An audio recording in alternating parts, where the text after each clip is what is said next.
Good afternoon to Successful Salon Team Training Room, the Successful Salon Club, you guys over on YouTube, wherever you are in the world. Hello, I am bringing you an extra special session today because I believe this lady has a message that we all need to hear in business. So I'm going to welcome to you Ruth. She is a fellow brand builder. She is a fellow international #1 best-selling author in the book that we all wrote together, The Law of Brand Attraction. And she is, wait for it, because this is like powerful. Ruth is an award-winning international public speaker. I'm reading it because the list is so long. Hi, Lisa King. Hello. International best-selling author, TEDx speaker, powerful trainer, mentor, and coach. What an amazing list of things to have by your name. So welcome, Ruth. How are you this afternoon? I'm good, thank you, Jennifer. Yes, very good. Very hot. It's a sweltering day today, isn't it? Whereabouts in the world are you? I'm in Surrey. Right. Okay. So it's around 34 where you are. Yeah, I think it's actually 36 here at the moment. Yeah, I knew I wrote this book for a reason.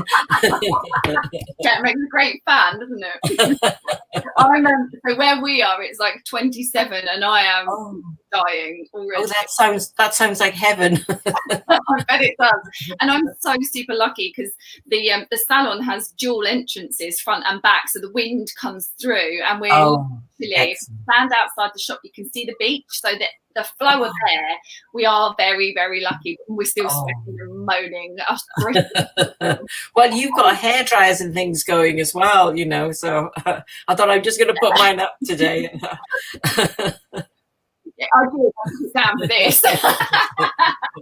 Okay, so Ruth is the Life Liberator, and her message in the book is to unlock customer connection. Story is key. And the reason why we're doing this little impromptu session today is because I'm banging on so much to everyone about how in Instagram and on Facebook and in your business you need to show the human behind the business. And Ruth takes it that one step further. She shares her story. So Ruth, why story? Why is story so important? Well, for me in particular, the business that I now run, the Life Liberator, wouldn't have existed without my story, because you know the what I went through, what created this story, is what has actually led to me creating the business itself. So as the Life Liberator, I'm supporting people who are either in or have been in manipulative, abusive, controlling relationships, wherever that shows up in their lives, and supporting them to empowerment and freedom, really. You know, it's liberating their lives, because lives are trapped by control, manipulation, and you know, even right as far as abusive relationships as well. And that's because, you know, it happened to me, and happened to me whilst I was in a challenging leadership position. I was head teacher of a challenging inner city primary school.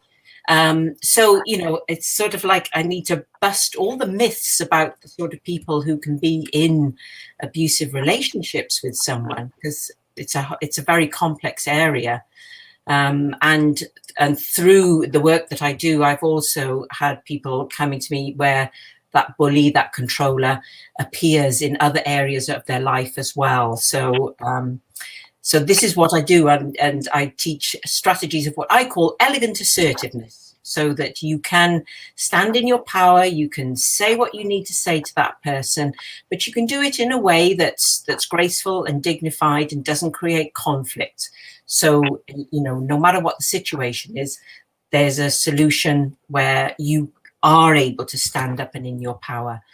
And so that's why the story is just, you know, what the business is all about, really. It really, really is. And when I first heard your story, Like, I kid you not, I was on the edge of my seat. Like, oh my God, because because you're an international professional public speaker, and when you stand in your power and you tell that story, you're so great at constructing the story so that you don't give it away. And I was literally like this, oh my God, what's this woman going to say next? Like, it was so empowering. And actually, I was at that business conference for a completely different reason. But you pulled me in because I too have been through an abusive relationship. I've been through a very violent marriage. And people look at you and they go, how? Like, nobody would do that to you. Like, you're so strong, and you're because of what I went through. I wasn't back then. And but it was almost like no one else was in the room. You were just speaking to me. Very, very powerful. So do you mind sharing a little bit about your stories, just so that everyone in the audience knows kind of who you are and where it's all come from?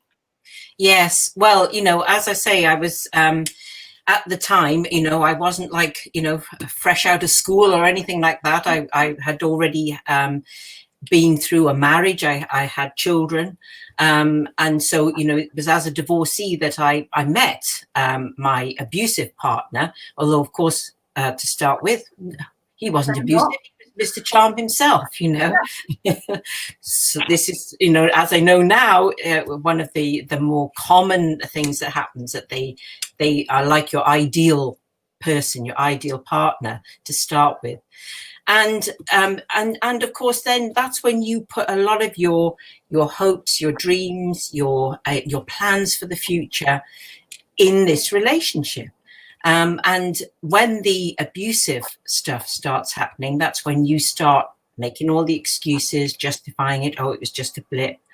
And it's only really once the grip of that control is so great on you that you're kind of in the worst possible place to do something about it yourself. And that's kind of, it's like a trap that brings you down, down, down. And of course, in my life outside, I was highly successful, well respected, working in a challenging community, dealing with situations, weirdly enough, of supporting people in bullying behavior on a daily basis. And I don't just mean the children, it was, the community that I was in, a very diverse community, one of those communities where it was a primary school where I was head teacher, but on the streets outside our school, there were gangs, there were drugs, there were knives, there were guns, there was dog fights, not the easiest place to bring up children. No. And so, there was a lot of challenge there. And it was only through using the strategies that, I'm now well able to employ for people on their personal journeys, that I was able to support this community in the best possible way. But that's the irony of it. In order to be able to do that, I had to have quite a lot of courage in many situations. I sometimes relate this story when I'm speaking either on stage or in a workshop, where there were the children were arriving at school one day, and there were two of our Jamaican heritage fathers who had fallen out with each other. It's like one of those instantaneous things, and I don't know what's in the water over there in Jamaica, but these were men. They were mountains. Yeah. They had biceps were like footballs. They were huge men, and they were walking down the school corridor, like really sort of forehead to forehead as they're walking down the corridor. And I've got children and mums in buggies and things like that, and I'm thinking, okay, what do I do here? And it's one of those situations where you don't actually have time to think. So I sort of ran down the corridor, and I bobbed up in the middle of these two men, because like I had a rooftop over me. And I said, oh, now, gentlemen, we really don't want the children to be seeing this, do we? And you know what happened? Go on. One then went that way, the other one went that way. just, that was it. And I'm left there. Yeah. Adrenaline going. Oh. That's done then. and you know, so it's not like I was the sort of person that you sometimes you know, people who haven't experienced it kind of think, well, you know, you must be weak in some way. No, not that you're weak. It's because you're strong. It's your very strength that person clutches onto, because, you know, there's a need that they have. But the where you sabotage yourself is that you're probably too kind and too supportive and too generous and too forgiving. So it's your very qualities for which you should be actually valued and cherished that are the ones that, you know, are used against you. Yeah. And yeah, so, you know, part of the recovery process is understanding how you are actually sabotaging yourself. But you can see there again, it's like, you know, I can use a story there to illustrate what it was like, and the story that I tell from stage as well, which is how it was a moment in time, but a moment that summed up what I was going through, and a catalytic moment as well, because it was a moment where, you know, because of what happened, my health suffered badly, and that brought on the reason I had to make the decisions to resign from my position as head teacher. And that meant I'm starting again, thinking, okay, how am I going to earn my living? And people saying to me, well, you know, you should use the experience that you went through. And I was, I'm not doing that. No way. You know, I'm not going back there. That was horrible. And I'm ashamed, because you feel ashamed, don't you? The last thing you want to do is go out and tell the world about it. Yeah. Never mind stand on a stage and talk about it. Yeah. But, you know, when somebody gives you an idea, and it kind of, sorry if is the wind making too much of a gushy noise there? Is it all right, the sound? It's okay, is it? Yeah.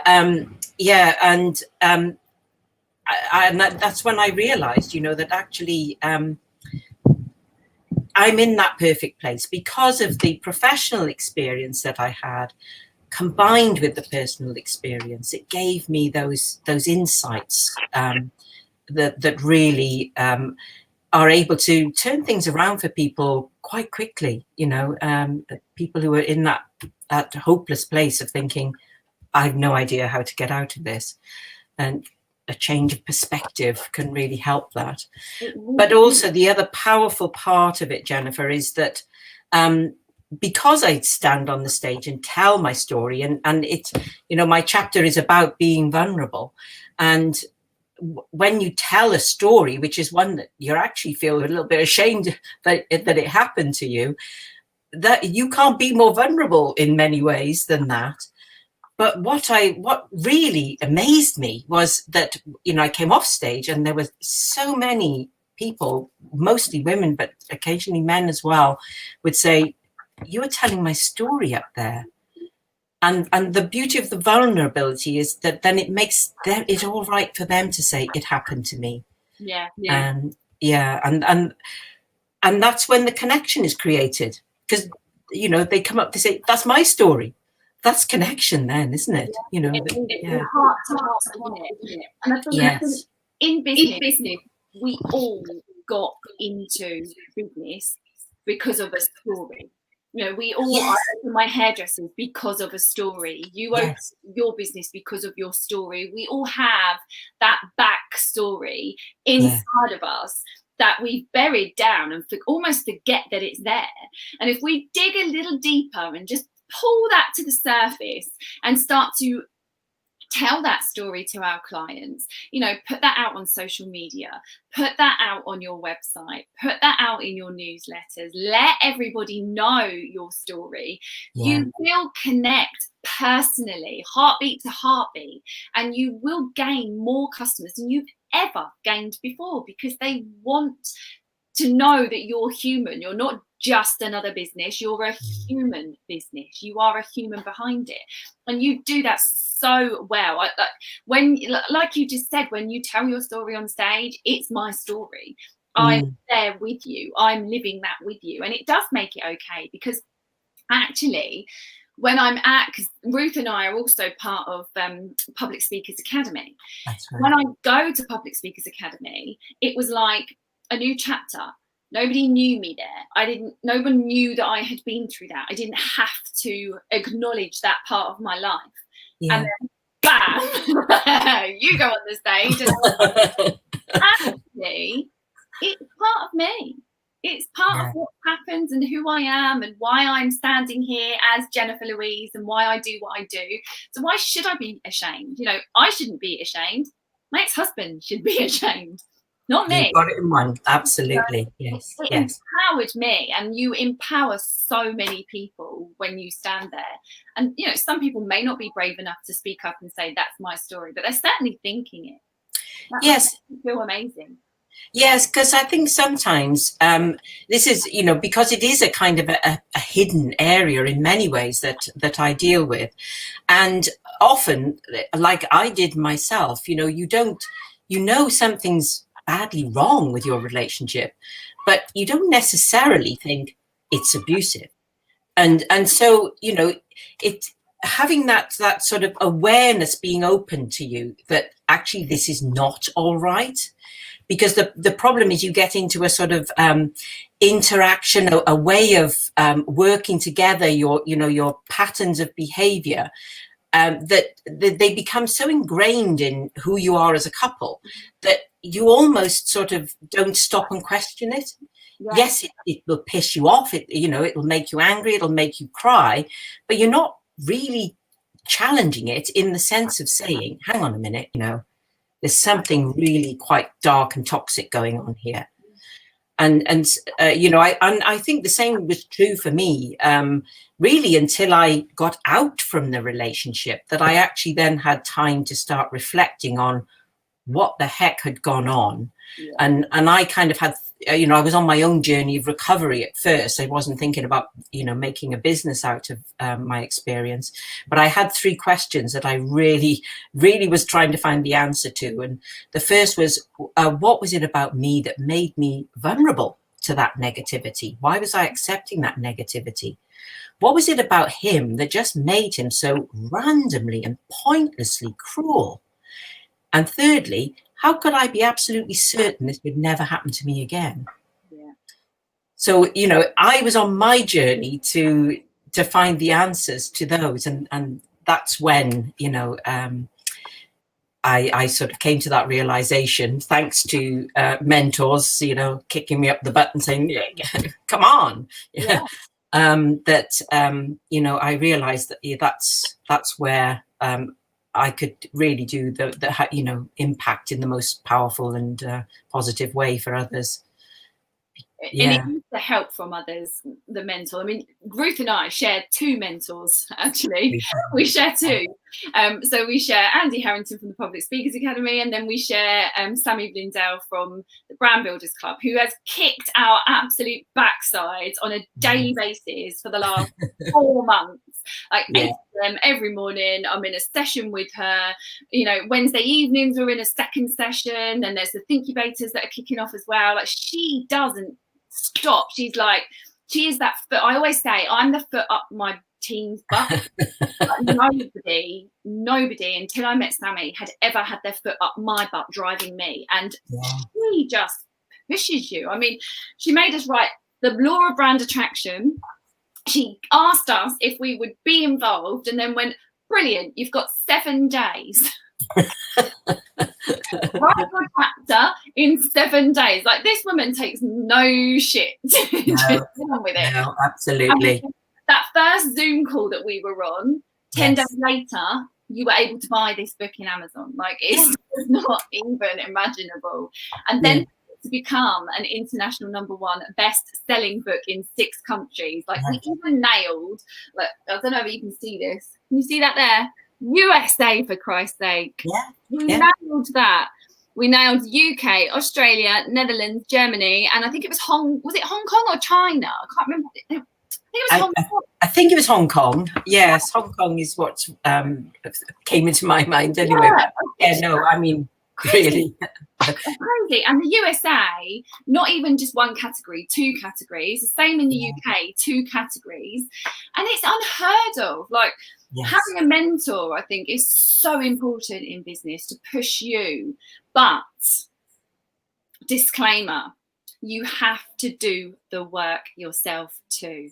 It's no good having a mentor if you're not going to put the effort in. And I think that's something you really, really did. You grabbed what you wanted to achieve out of that almost sadness in your life and turn it into one of the most positive things that's ever happened to you, which is just an amazing thing to do. And now you get to help women all over. Is it the UK or are you international? Well, international, thanks to, you know, technology. You know, I'm not restricted geographically in any way.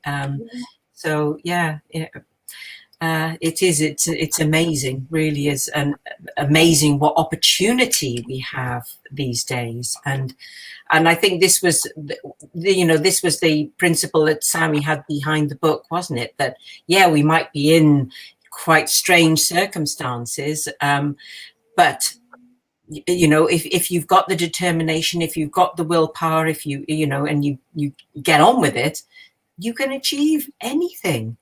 Which is a wonderful mindset to have around what your hopes and dreams are, or even things. I mean, we hadn't even thought we were going to write an international best-selling book, hadn't we, Jennifer? It was like when the opportunity came up and we just said yes. That's sometimes what you have to do also, isn't it?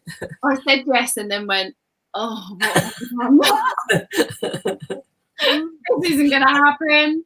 One of my friends, Bex, Rebecca Douglas, she's an amazing photographer.